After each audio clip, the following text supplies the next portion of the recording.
All right, there's no new concepts in this video.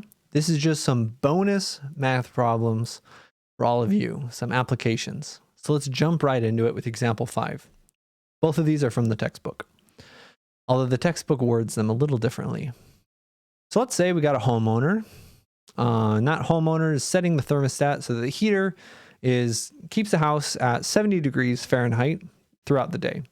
Okay. And then they want the heater to turn off at 9 p.m. Maybe they go to bed or whatever, or they get curled up in blankets. I don't know. The heater turns off at 9 p.m. and the heater's not going to turn on until 7 a.m. in the next morning. So the temperature is going to be dropping overnight, presumably. Suppose that the temperature of the house is given by this equation, this function which is only defined between 0 hours and 10 hours. And then t represents the number of hours past 9 p.m. So t equals 0 is 9 p.m. T equals 1 would be 10 p.m. T equals 3 would be midnight, and so on. Find the instantaneous rate of change of the temperature at midnight. So instantaneous rate of change of temperature, that's t prime. T prime, slope of the tangent line, which is also the slope of the function, is the derivative. Midnight is 3 hours after 9 p.m. So this is just wanting t prime at 3. And there's a couple of formulas that you can use here. Specifically, we have those two average rates of change from how far back was this? These two formulas right here. All right, both of them work well. Let's use the second one. I've been using the first one a lot. All right, so this is going to equal the limit as h goes to 0 of t of 3 plus h minus t of 3 all over h. Simplify this, evaluate this limit, and we're done. So it's the limit as h goes to 0. What is the temperature when we plug in 3 plus h? Well, it's going to be 0.4 times 3 plus h squared minus 4 times 3 plus h plus 70. All right, t of 3 plus h just means, what is this when we plug in 3 plus h? When we replace those t's with 3 plus h. And then we have to subtract t of 3, the temperature after 3 hours, the temperature at midnight. Make sure to include parentheses. Make sure to include the fact that we're subtracting this entire temperature. It's probably easiest to go off to the side and evaluate this. Let's use Desmos to help a little bit.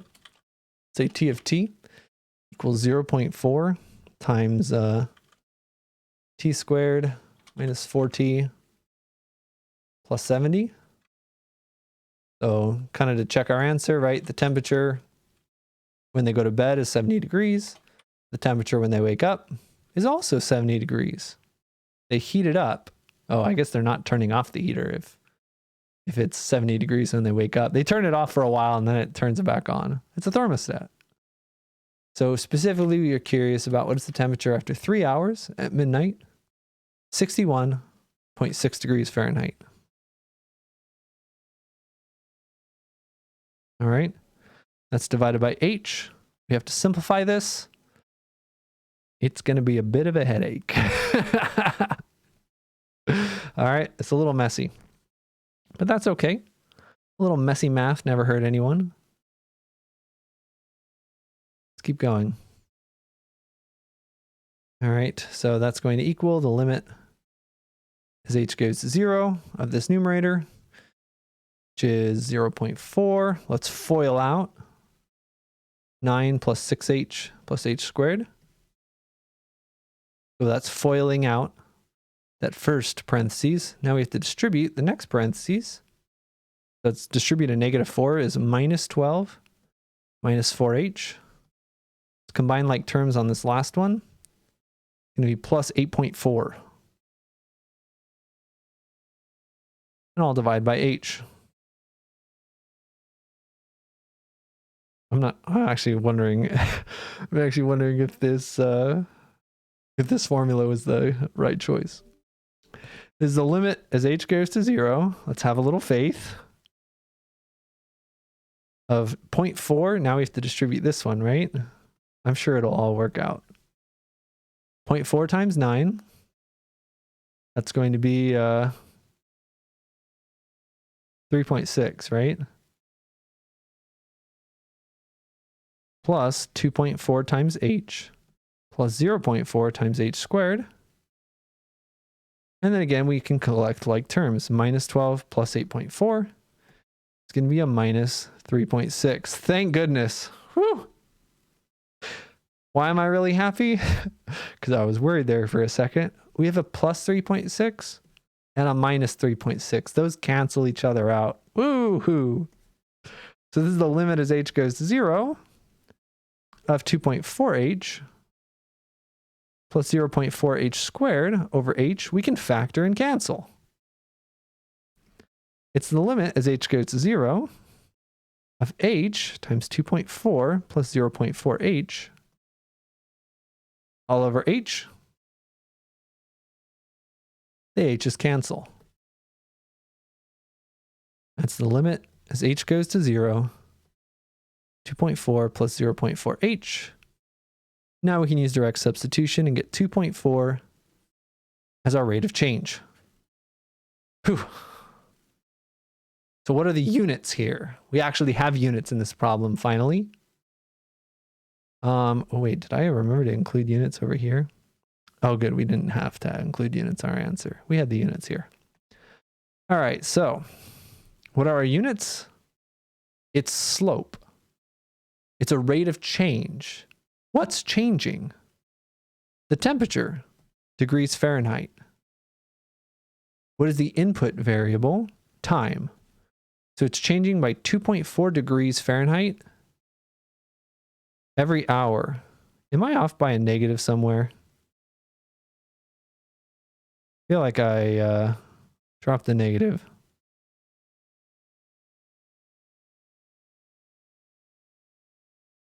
Wait, I didn't just drop a negative. I dropped the whole term. So here, how did I realize my mistake? I realized my mistake because we found out, according to my work, we found out that the temperature is actually climbing at midnight. So I don't know, maybe it's Arizona or something, and it's getting really hot. But yeah. So we still have we have the 2.4h from the thing on the left, but we're still subtracting this 4h over here as well. This term right here actually becomes negative 1.6h if I didn't drop any other terms. Okay. This becomes right here negative 1.6, negative 1.6, negative 1.6 degrees Fahrenheit every hour. And eventually, so this is the answer to the first part. Oh, there's only one part. Instantaneous rate of change is this. It's dropping by negative 1.6 degrees Fahrenheit every hour. Later on in this chapter, in chapter 3, we're going to learn something called the power rule. And the power rule is going to be a really powerful tool. And actually, the power rule is going to tell us how we can evaluate this derivative immediately. It's going to be 0.8t minus 4. So I can actually check my answer real quickly with the power rule, showing the power of tools in the future. If I were hypothetically nervous that I made another mistake on this answer, I could check it this way and get that the derivative, the rate of change of temperature after 3 hours, is going to be 0.24. Hey, that's the 2.4. Plug in 3, 2.4 minus 4, which again is negative 1.6. All right, so that's the 2.4 from our equation. That's the negative 4 from our equation. That's where they're coming from. These two things. That's how it's all related. So checked our answer. And we got it right. Let's do one more application problem. Again, as a reminder, the algebra is really where these problems start kicking you. You know what? Let's graph this. I want to graph this. So let's graph this between 0 hours, which is 9 p.m., and 7 a.m. And let's look at the temperature, which probably ranges somewhere between 55 and 70 degrees. So we're specifically looking at midnight. So the temperature is decreasing. And in fact, the temperature, this is a simplified example. This is a nice, pretty quadratic. Your temperature in your house overnight is not like if your heater starts up at 2 in the morning, in order to get it hot at 7 in the morning, you need to get your heating system checked. But this is a math approximation, a math example. We are looking at instantaneous rates of change. That's the slope of a tangent line. If we graph the tangent line, it should look like a tangent line. What's the y value at midnight? 61.6 degrees. The slope was negative 1.6. What was the x value at midnight? 3.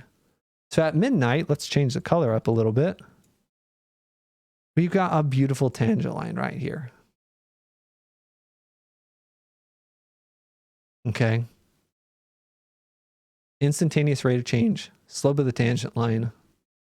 You can find the tangent line with point slope form. Okay, let's do one more problem. Another bonus problem about money and video games.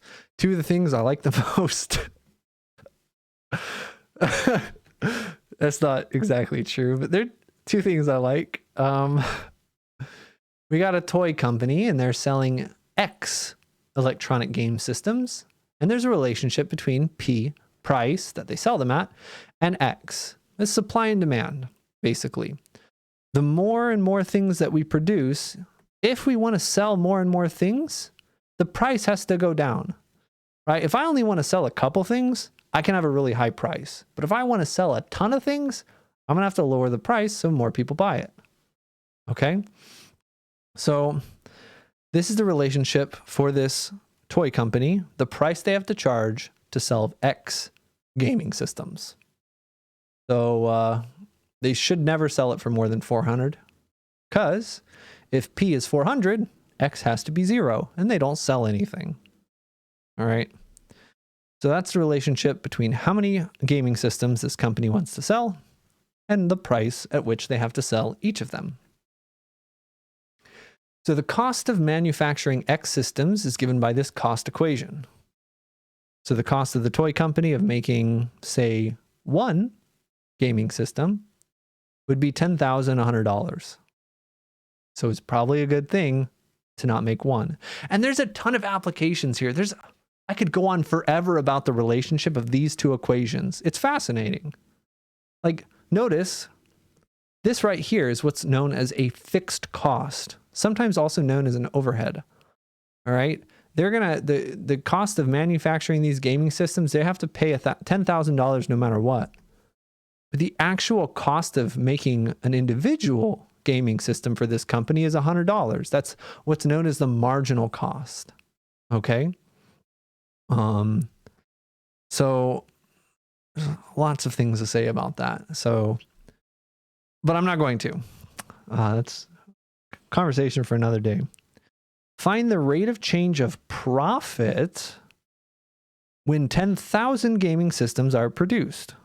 Should the toy company increase or decrease production? Two questions here.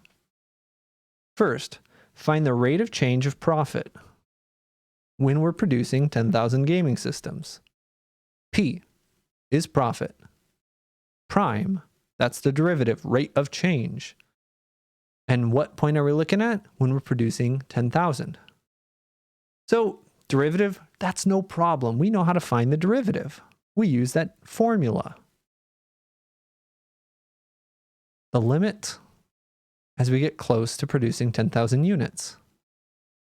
The problem is, right, this is just the limit. As X approaches 10,000, of the profit of X minus the profit at 10,000 divided by X minus 10,000. There's a really, really big issue that we're running into here. It's that we don't know what this function is.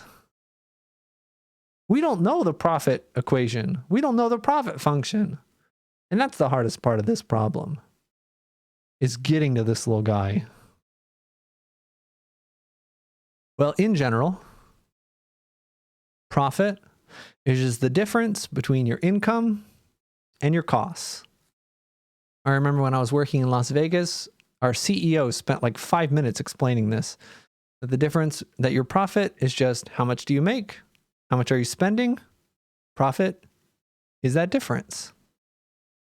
So let's go off to the side maybe and talk about that.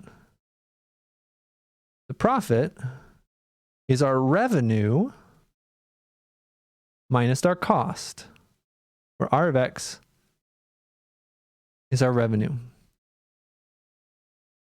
So this is better. We're getting closer because we do know our cost. The cost of manufacturing X systems is given to us. But now we have another problem. We don't know the revenue. That's the wrong thing to circle. So now we need the revenue. Well, we know how much we're selling each system for, right? If we're producing X gaming systems, we can sell it at price P. Well, if I sell 3 apples for $4 each, how much do I make? $12. If I sell 5 apples at $6 each, I make $30. What's the relationship? You just multiply how many things am I selling? How much am I selling them for? So our revenue is going to be how many things are we selling times how much are we selling them for. Now we're subtracting the cost, which is 100x plus 10,000. We finally have our revenue function.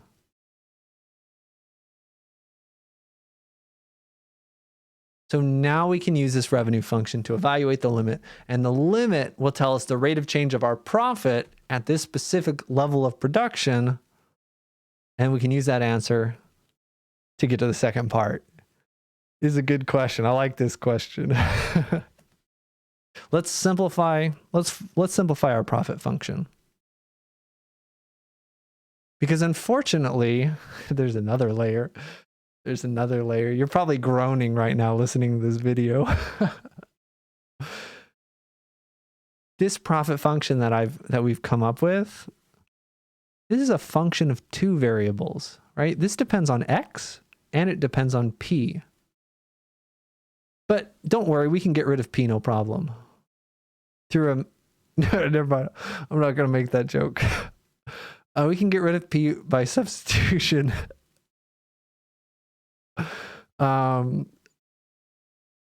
P is equal to all of this. All right, so just replace P with what it equals. All right, so we have X times P, which is negative 0.01x plus 400, minus C. So let's distribute that negative, minus 100x minus 10,000. My head is blocking it. Don't worry. Let's copy it to another page.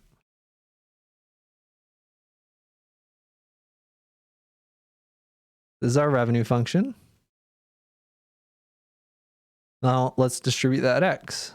Negative 0.01 x squared plus 400x minus 100x minus 10,000.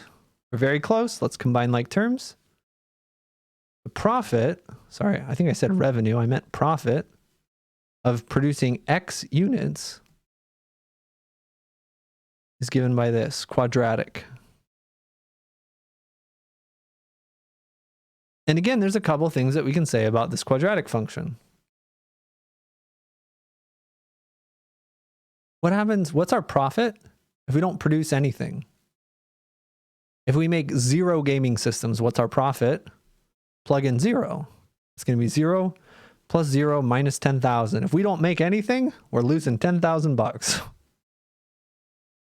But as we increase production, we make about $300 extra per gaming system, right? Because it costs $100 to make a gaming system. And for low levels of production, we can sell it for about 400. Right? The price really only goes down if we make more. So for low levels of production, we're gaining about $300 per system. That's where that comes from.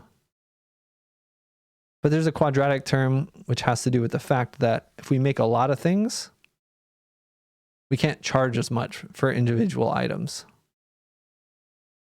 That's how it all ties together here. So we want this limit. Let's copy that down too. So the marginal profit is what it's called. It's the rate of change of our profit at a production level of 10,000 video game systems is the limit as production gets really, really close to 10,000 of the difference in profit between P of X and P of 10,000 divided by X minus 10,000. So now we have a little bit of messy algebra just for you guys. Let's substitute. Is the limit as X approaches 10,000? What is P of X? P of X is this. So we get negative 0.01x squared plus 300x minus 10,000. And we subtract P of 10,000. We subtract our actual profit if we make 10,000 units. Let's use Desmos or a calculator to help us get that. All right, our profit function is equal to negative 0.01x squared plus 300x minus 10,000. We're not going to worry about the graph of this just yet. So the profit at a production level of 10,000, why is it not happy about this?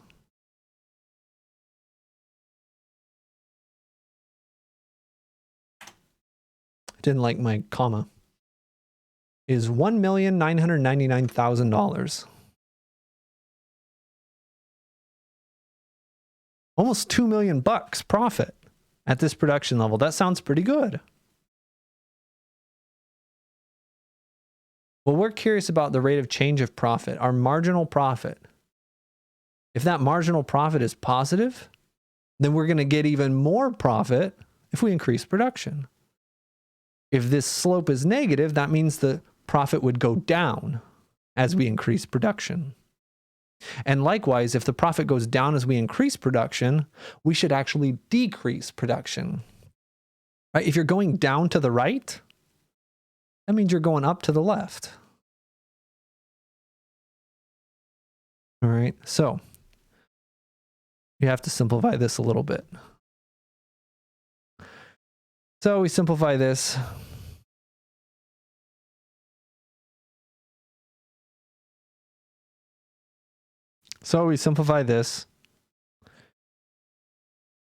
It's gonna suck. So remember at the beginning of this section, I said, here's how chapter 3 is going to work. The whole entirety of chapter 3 is finding better ways of doing this. And so every quarter, I have to teach the hard way and then all the shortcuts. And then I have to go back to the hard way. And all of you guys get the hard way too. So we're feeling pain together. All right. This is the limit as X approaches at 10,000. This is great practice. Let's simplify that numerator. Negative 0.01x squared plus 300x. And if we combine these two like terms at the end, we get minus 2 million. Now we would really, really like to factor that numerator. It'd be great if we could factor that numerator and get something to cancel. All right. Something called the power rule, by the way, is something we're going to learn fairly shortly, and it's going to make this much easier. But the short answer is this is how it factors. Again, this is a complicated factoring problem. We're going to use the guess and check method. We're going to hope that this is one of our factors. We hope that that's one of our factors so that things can cancel. If it's not, well, we're screwed. Well, then the other term has to be a 0.01x with a negative. That's the only way to get this squared term. And the last term has to be a positive. What's 2 million divided by 10,000? That's 2,000 divided by 10. That's 200. So let's check to see whether this checks out. So the first term is negative 0.01x squared. Good. The last term is negative 20,000, negative 200,000, negative 2 million. Good. Cross terms are plus 100x, plus 100x, plus 200x is 300x. Great, we factored it correctly. And now it cancels. And we get the limit as x goes to 10,000 of just negative 0.01x plus 200. Well, now we can use direct substitution. Get negative 0.01 times 10,000 plus 200, which is 100, I believe.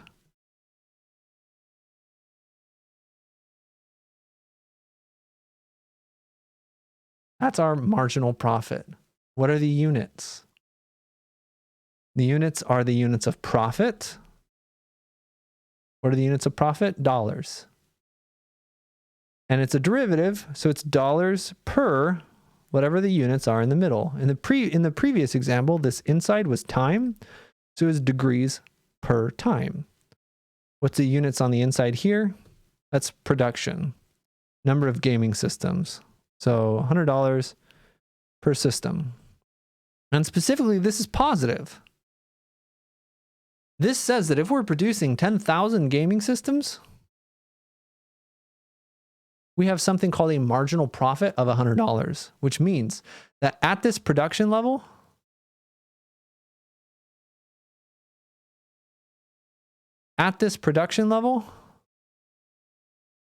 if we increase production by one gaming system, we're going to make about an extra $100. So for low values of production, we'd gain about $300 by increasing production. But at this high of a production level, we're only gaining $100 by increasing production. But we should still increase production. There's a relationship between supply and demand, and there's a relationship between cost, but we haven't quite gotten to that point where the added cost of lower demand and added cost of higher production outweighs what we're selling it for. So we are still making money by increasing production. So when it asks, should the toy company increase or decrease production? The slope of this profit function is positive. They should increase production. They would gain about $100 profit per every additional system.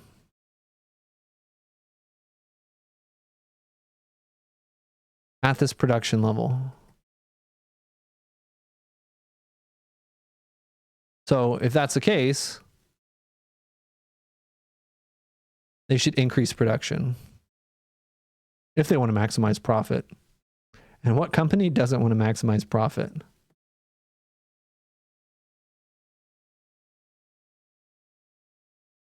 Now let's visualize this.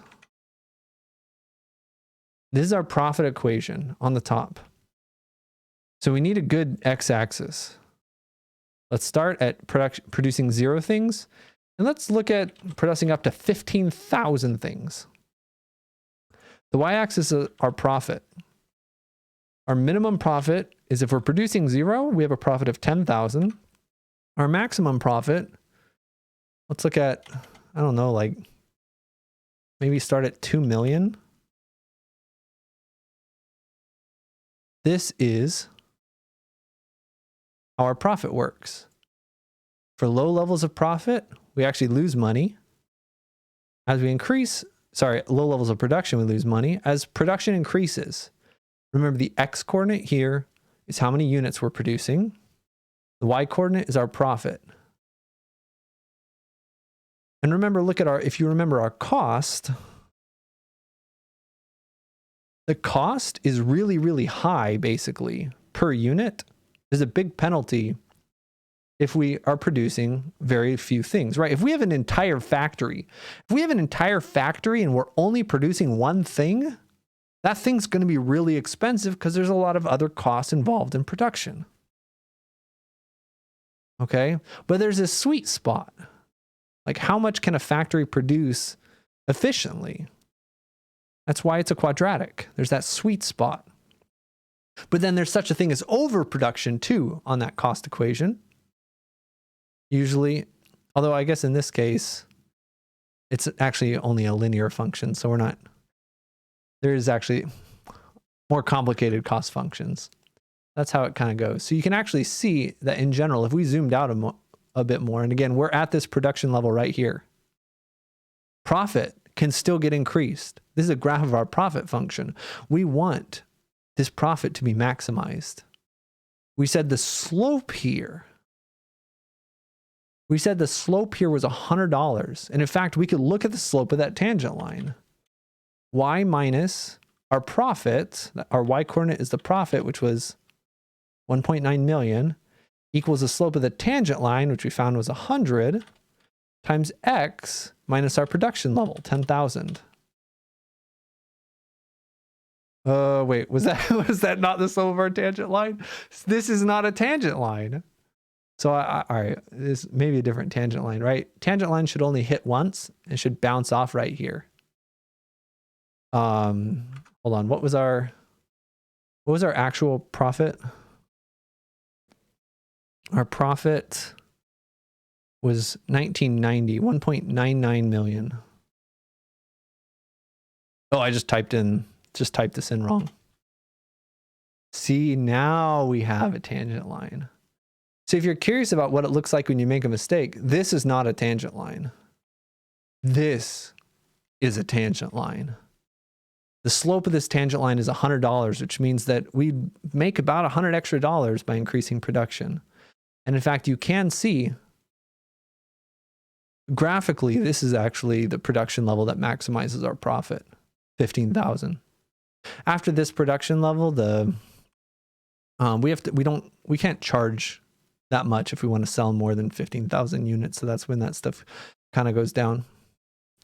So this is really, really exciting business applications of math. And I kind of went on a couple tangents in this video as opposed to just giving you the answer, because this right here is one of my passions. This right here is one of the reasons why I went into mathematics, okay? Using actual math in some sense to maximize profits and look at math models and find optimal values to do things. A lot of my own personal passions were how this applies to things like video games, but still, like, this is something that's really fun to me. And so these are very hard problems. In fact, this video has probably the hardest problems that we're going to see maybe all quarter, honestly. Maybe all quarter long. This is going to be the hardest video.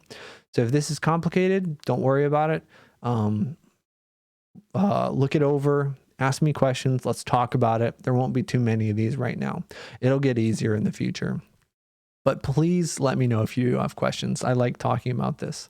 So have a great day.